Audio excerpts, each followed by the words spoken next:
Hello, नमस्कार साथियों। स्वागत है आप सभी का एसकेसी क्लासेस यूट्यूब चैनल में।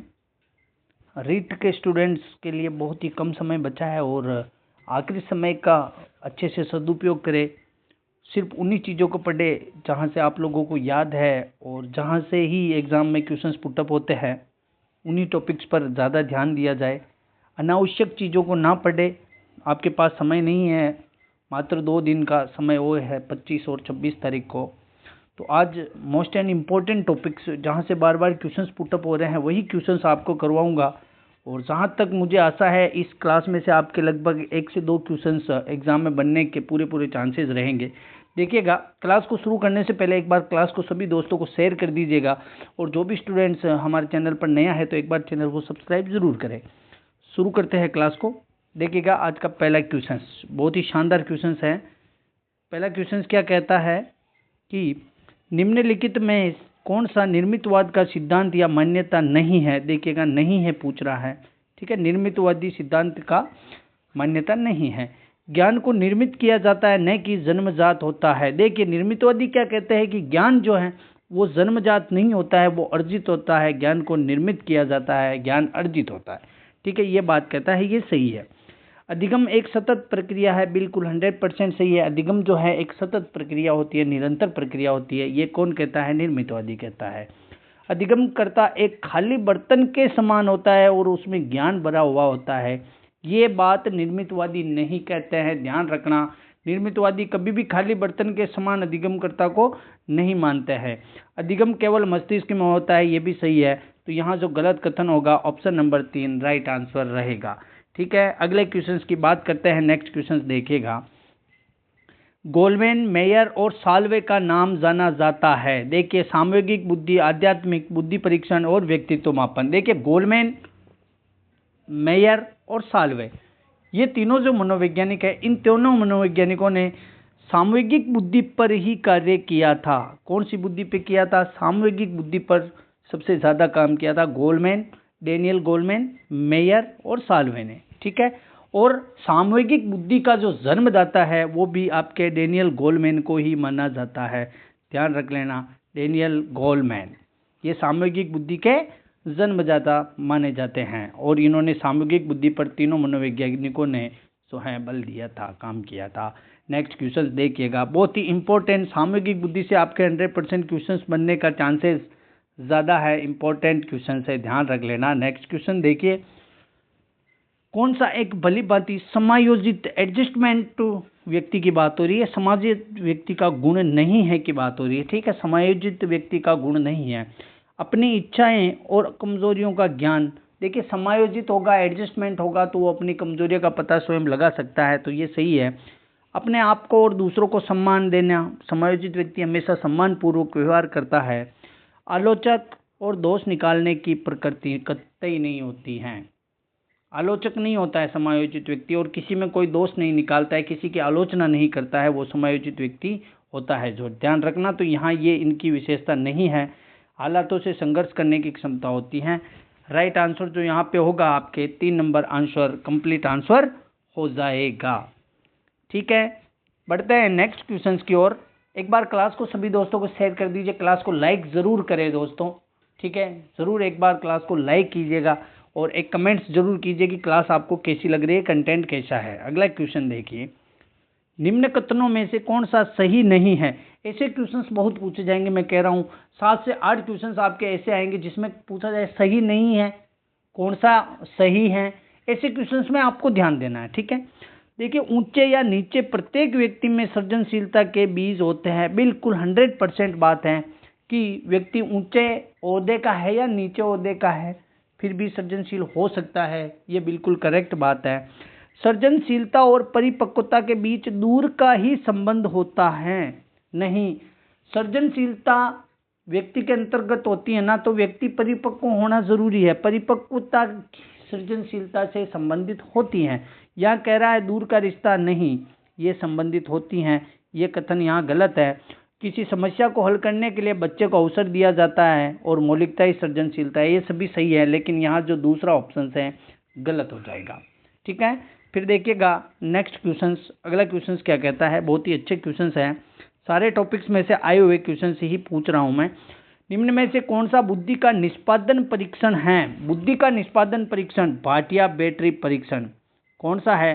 भाटिया बैटरी परीक्षण। ठीक है, इस परीक्षण को आपको देख के जाना है। ध्यान रखना, रोरसा परीक्षण प्रक्षेपी विधि है।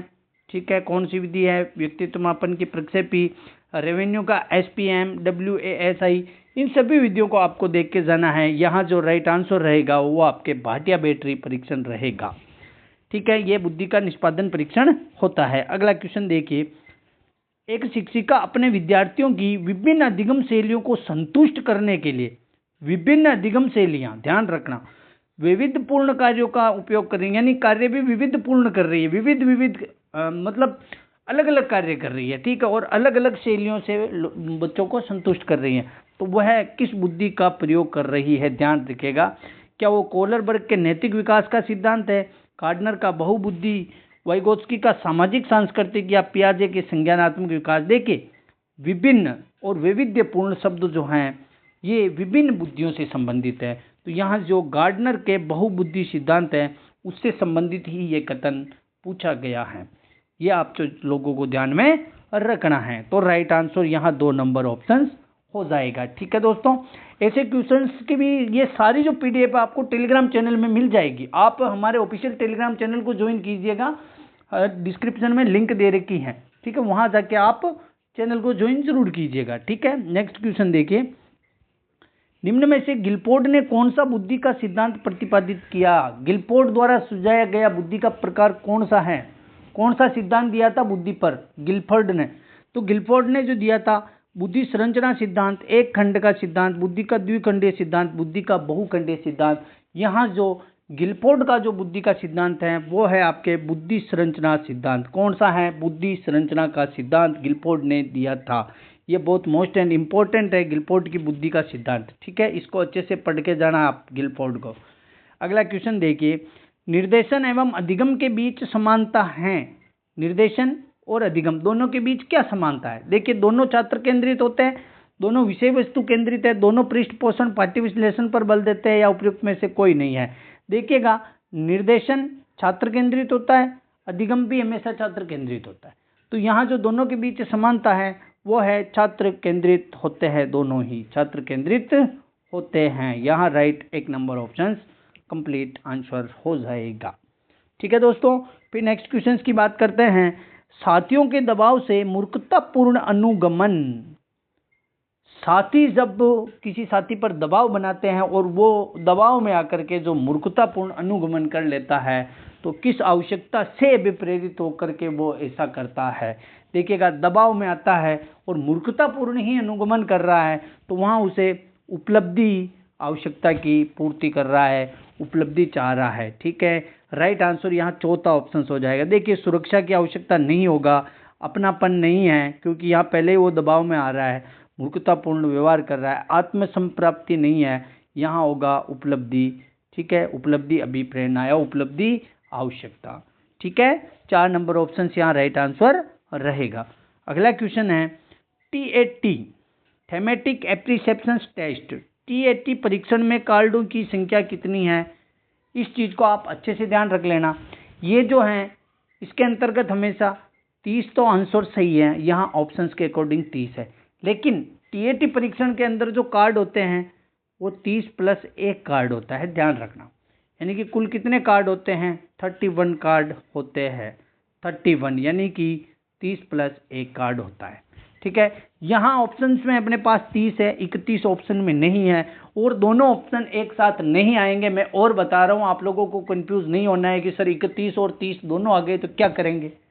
तो इस चीज़ को आप दिमाग से निकाल लेना कि जब 30 ऑप्शन में है तो 31 नहीं होगा, और जब 31 ऑप्शन में है तो 30 नहीं होगा, और फिर भी 99% चांस में तो साथ में नहीं आएंगे, और फिर भी आ गया कि यहाँ तो 31 है और यहाँ 30 है, तो आप क्या करोगे?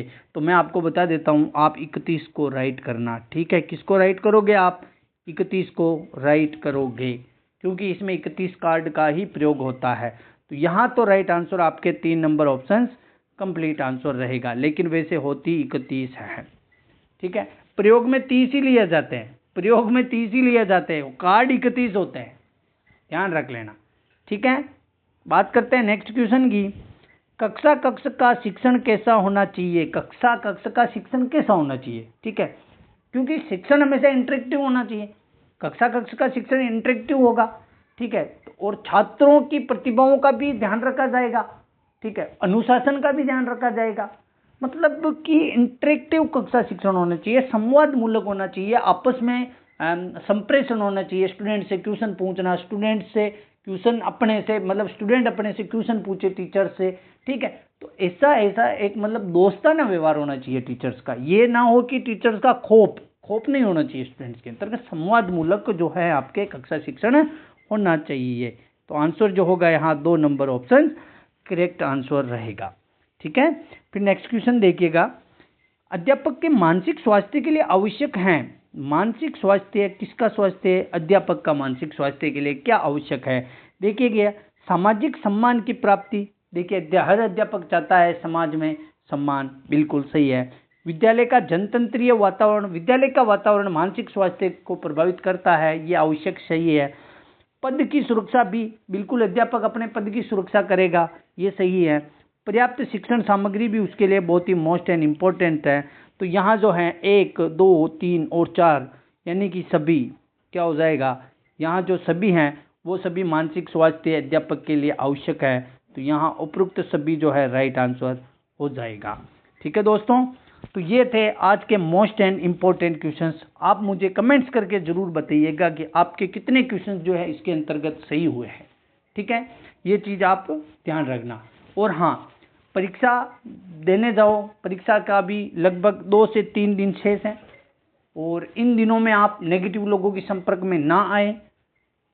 जितना आप पॉजिटिव लोगों के साथ रहोगे, मैं जहाँ तक मानता हूँ आप 2 से 3 फ्रेंड होंगे, 2 से 3 दोस्तों के साथ रहे। आप परिवार में रह रहे तो फैमिली में आप आराम से अच्छा खाना खाएं, अच्छा समय व्यतीत करें और खुश रहे।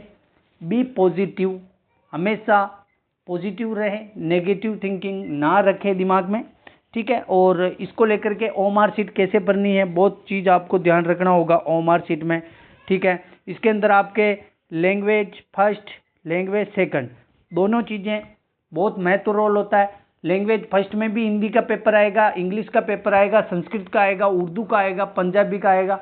लैंग्वेज सेकंड में भी हिंदी, इंग्लिश, संस्कृत, उर्दू, पंजाबी सब लैंग्वेज आएगी। तो यहाँ पर आपको लैंग्वेज 1 में आपने क्या लिया है, लैंग्वेज 2 में क्या लिया है, वो अच्छे से देख के करना है। तो इन चीज़ों पे मैं कल आपके सामने एक क्लास लेके आ जाऊँगा, ठीक है। एक सेशन कर लेंगे जिसके अंतर्गत आपको एग्ज़ाम के अंदर कैसे बिहेव करना है, एग्ज़ाम कैसे देना है, ठीक है। किस प्रकार से जो है आपको, यदि उसमें फर्स्ट में क्वेश्चन नहीं आए तो हीन भावना महसूस नहीं करनी है, और ओवर एक्साइटेड भी नहीं होना है।